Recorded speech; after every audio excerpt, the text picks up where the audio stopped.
Well, I think it's very interesting when you think about standardized tests. Even the makers of the test will tell you that they were never intended to be used to shut down schools, to destroy communities, or to measure the work of the teacher. So when we start to use an instrument outside its scope, then we have a problem just right there in itself. So we have to be very discerning when it comes to how we are judged, because no one else is having this issue. You don't go to Naperville and have these forums. We don't go to Naperville and go to their school board and listen to data being read in such a way or decisions about communities being read in such a way. So we have to be very clear and specific about the intent, as the two panelists before me just illuminated what this is about. This is about our children. The children I see every day who wait to fill in the A, B, or C, but can't tell me how the thugs or the patriots of America, how are they different from the thugs in Cape Town? You understand? They can't make that correlation. They can't critically analyze their own neighborhood. So then you tell me if the intent of that test is to make sure that they can't critically analyze the poverty around them, the dilapidated buildings and the empty lots in their neighborhoods as they walk to school every day. So I think we really have to be critical about accountability. I am a teacher. I test. But I don't test to label. I test to understand what you understand and what I need to do better to make it better. So we have to understand what testing is for and the power that it can have if used positively. Thank you. Mr. Dennis Well, give us an answer. Blow the tie, brother. First, I want to say I'm honored to be and humbled to be on such an esteemed panel. But as Dr. Stovall and Dr. Black stated, absolutely we know that the federal government is not in they are not interested in improving our communities. They're not interested in improving the education in our communities. So absolutely, it's not their intention at all for this to help our students. But secondly, I certainly want to say that if we know that using this data, how can we use the data to improve our teaching, improve the curriculum, improve the expectations that our teachers have for our young men? It can be helpful to the practitioners, but understanding that we have to do much more than this 18th century style education system for the 21st century with urban youth. And so we have to understand that these measurements alone will not assist our students. And I actually teach a class at Urban Prep, and in my class with those seniors, we had a discussion about the standardized tests today and the importance of going beyond the standardized tests and having critical and being critical thinking skills and being able to synthesize information is most important. And we have to teach those skills to our young people and use these test scores as far as how to improve the school and also understanding as far as, well, before I say this, go back, why isn't growth a part of these numbers as far as measuring where our students come in? Because we know our students are coming in behind terribly. And we all know those social ills and those things that are causing our young people to be behind. But we're really looking to be solution oriented. We need to set up the structure or change the structures of schools where they're more community center oriented and provide those services for those families and our young men or our young people in education, period, if we're truly trying to assist them. But we, as practitioners, principals, administrators, we can try our best to use those numbers and looking to improve each year, but it is not the answer. It is not the answer at all. Okay. Thank you, Mr. Bracewell. Chase Smith, also known as Rhymefest. What do you think about test scores? Well, it's very rare that students fail themselves. What fails our young people is us. The system, the policies, the parents, sometimes the teachers, and definitely the media.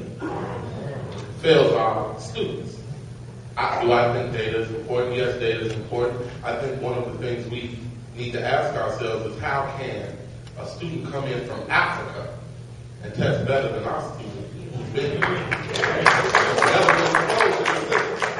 How can a student come from China and test better than our student? Everybody's testing better than our student. We have to ask ourselves, we can't eliminate the data and eliminate the problem. we have to look at the data and address the issue. And I'm all for that. Now, you know, one of the things that I would say is that there has to be, as Dr. Watson stated, a whole system solution. How can you address failing test scores if you can't address malnutrition? If you can't address drug addiction? My son, who is in 6th grade, brings home homework difficult for me to help him with. And I'm Rhymefest, I got to learn. I'm like, I don't know what that means, son. We got to look that up. So if that is the case, my wife is an English teacher, and she comes in the room like it's hard. And we're young. And so, you know, and asking, is the data effective? Yes, the data is very valuable, but we also have to make another data sheet of what's going on inside our homes. So Dr. Cornell West, data. Yeah, I'm not a data kind of brother. I'm more concerned with the framework. What are the lens through which we're perceiving the problem? And I think many of the truths that need to be told have already been told by the remarks, beginning with the first courageous remarks all the way through. That for me, data has to do with the kind of schooling, and I never confuse schooling with education. And the history of testing has to do with a certain kind of schooling. And I know highly schooled people who are not that educated. And I know some highly wise and educated people who didn't get a chance to go all the way through school. Let's do some Curtis Mayfield, you know what I'm talking about. James Baldwin. Never went to college, but college went through him. So that on the one hand, the data is relevant to the degree to which we have to fight battles in light of the narrow framework that's put forward.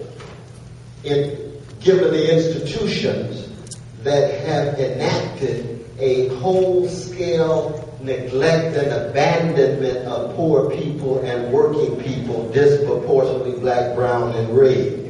And we've got some white brothers and sisters who are poor too. But it's disproportionately a color affair.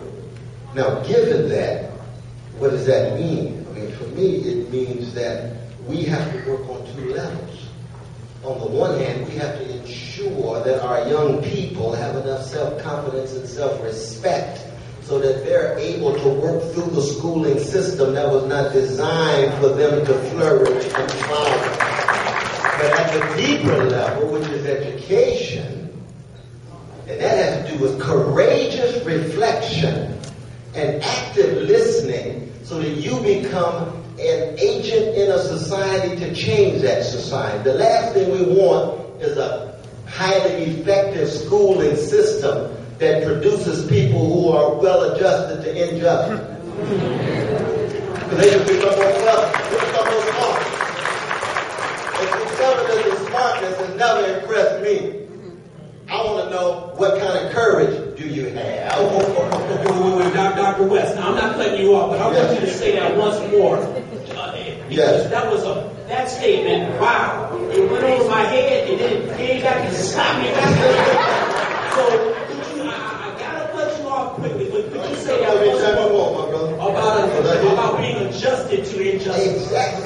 When you think about the great figures in American history, modern history, black history, it's not a matter of just their schooling. It's a matter of what they did with their education in light of their courageous reflection, their active listening, so that they were willing to pay a cost for something called freedom. So we can generate a whole slew of folk who are highly schooled. And you mentioned go to Chicago and you say, well, have you ever heard of Father Flavor? Have you ever heard of Conrad Warrington? Have you ever heard of William Getter Bradley? Have you ever heard of Tim Black? Well, we didn't learn that in school. That's the problem. That's the problem. You don't know the history. You didn't understand the depth of the education that allowed you to get to the schooling. So I know it's the long answer. Well, we praying, but you're praying. Okay, I'm coming back to you though. I gotta go to F. Alex Gardner right now. Data test scores, help me out, F. Alex Gardner. There's nothing to be said after But the issue is that as a competition, right, data is important. But data only tells you where you have been. It doesn't tell you where you're going. So we need to understand in order the solutions of problems lie within the analysis of the data of where we've been. And then to use that to try to path moving forward. Yes, sir. Yes, sir. Thank you so much.